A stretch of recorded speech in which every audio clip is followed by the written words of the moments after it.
এমপিওভুক্ত শিক্ষক কর্মচারীদের আগস্টের বেতনের প্রস্তাব মন্ত্রণালয়ে অনুমোদন, এরকম একটি হেডলাইনের সংবাদ প্রকাশ করেছে দৈনিক শিক্ষা.com। সম্মানিত শিক্ষক মণ্ডলী, আসুন দেখি সংবাদটিতে কী লেখা আছে।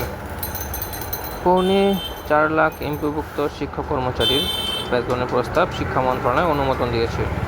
এ ধাপে মোট 3,75,760 জন শিক্ষক কর্মচারী রয়েছেন।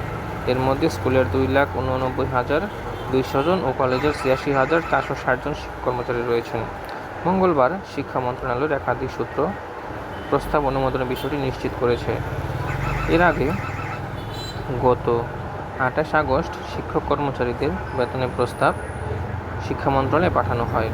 শিক্ষা মন্ত্রণালয় সূত্রে জানা গেছে, বেসরকারি শিক্ষা প্রতিষ্ঠানগুলোর এমপিওভুক্ত শিক্ষক কর্মচারীদের আগস্ট 2025 মাসের আংশিক লট 1 বেতন ও ভাতার সরকারি অংশ বাবদ 966,90,27,081 টাকা 07 পয়সা বিভাজন অনুসারে ইএফটির মাধ্যমে পাঠানোর জন্য নির্দেশক্রমে সরকারি মঞ্জুরি জ্ঞাপন করা হলো।